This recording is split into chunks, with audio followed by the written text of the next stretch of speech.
ತಾವು ತಮಗೆ ಬಹುಶಃ ಇದು ಪ್ರಿವಿಲೇಜ್ ತಾವು ಕೊಟ್ಟಿದ್ದೀರಿ, ತಮ್ಮನ್ನು ನಿಮ್ಮ ಗಮನಕ್ಕೆ ದೇವಸ್ಥಾನದ ಕಾರ್ಯಕ್ರಮದಲ್ಲಿ ನಿಮ್ಮನ್ನು ಮಾನ್ಯತೆ ಕೊಡಲಿಲ್ಲ ಅಂತ ಹೇಳಿಕೊಂಡು ಮಾತಾಡ್ತೀನಿ. ಆಮೇಲೆ ಏನ್ ಬೇಕಾದ್ರೂ ನಿರ್ಣಯ ಮಾಡಿದ್ರು. ಈಗ ಒಂದು ಪುರಾತನ ದೇವಸ್ಥಾನ ಹೊಳೆನರಸೀಪುರದಲ್ಲಿ ಇತಿಹಾಸ, ಒಂದು ತಾಲೂಕ್ ಲೆವೆಲಲ್ಲಿ MLA ಅಧ್ಯಕ್ಷತೆಯಲ್ಲಿ ಕಮಿಟಿ ಇದೆ. ಆ ಕಮಿಟಿನಲ್ಲಿ ಎಲ್ಲ ಅಧಿಕಾರಿಗಳಿರ್ತಾರೆ, ರಾಜಕೀಯ ಮುಖಂಡರುಗಳಿರ್ತಾರೆ, ಎಲ್ಲ ಇದ್ದು ಕಮಿಟಿ ತೀರ್ಮಾನ ತಗೊಂಡ್ಮೇಲೆ ಅಲ್ಲದವ್ರ ಅಧ್ಯಕ್ಷ ನಮ್ಗೆ ತೆಗೆದುಬಿಡಿ, ಬೇಡ ನಾವೇನು ಇರಬೇಕು ಅಂತೇನಿಲ್ಲ. ಜಾತ್ರೆ ಯಾವುದೇ ಜಾತ್ರೆ ಇದ್ರೆ ನಮ್ಗೆ ಕರೀತಾರೆ, ತೀರ್ಮಾನ ತಗೋತಾರೆ.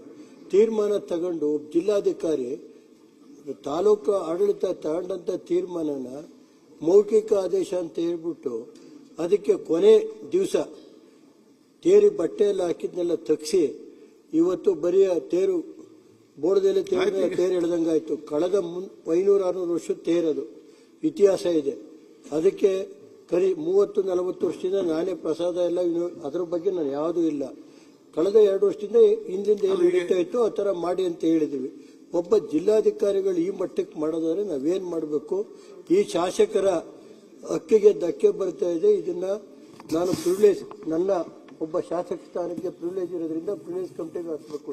ಇದು ಒಂದಲ್ದಲೆ ತಾಲೂಕ್ ಪಂಚಾಯತ್ ಸಮಿತಿ ಇಒ ಸಭೆ ಮಾಡ್ತಾರೆ, 1,500 ಜನ ಅವರೇ ಕರೆಸಿ ಹೆಣ್ಮಕ್ಳುಗಳನ್ನ ಮಹಿಳಾ ಮಕ್ಕಳ ಕಲ್ಯಾಣ ಇಲಾಖೆ ತಾಲೂಕಿನ ಕಾರ್ಯನಿರ್ವಾಹಕ ಯಾವುದೆಲ್ಲ ನಿಮಗೆ ಅಲ್ಲಿ ನಿಮ್ಮ ಗಮನ ಎರಡನ್ನು ಪ್ರಿವಿಲೇಜ್ ಕಮಿಟಿ ಹಾಕಬೇಕಾಗುತ್ತೆ. ದಯಮಾಡಿ ಅದಕ್ಕೊಂದು ನ್ಯಾಯ ದೊರಕಿಸ್ಕೊಡ್ಬೇಕು. ಶಾಸಕರ ಒಂದು ಹಕ್ಕನ್ನ ಕಳೆಯೋದು ಬೇಡ ಅಂತ ತಮ್ಮ ಮುಖೇನ ಕೇಳಿ ಇವತ್ತು ಇವೆರಡನ್ನು ಪ್ರಿವಿಲೇಜ್ ಕಮಿಟಿ ಕಳಿಸೋದಕ್ಕೆ ತಮಗೆ ಕಳಿಸ್ಕೊಟ್ಟಿದ್ದೀನಿ.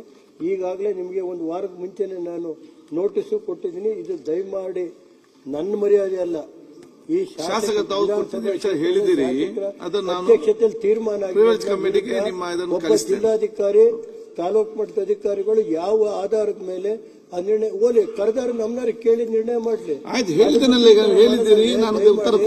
ಇದನ್ನು ಹಕ್ಕು ಸುದ್ದಿಗೆ ಕಳಿಸ್ಕೊಡ್ಬೇಕು ಅಂತ ಮನವಿ ಮಾಡ್ತಾ ಇದ್ದೀನಿ. ಮೊನ್ನೆ ಸಭಾಧ್ಯಕ್ಷರು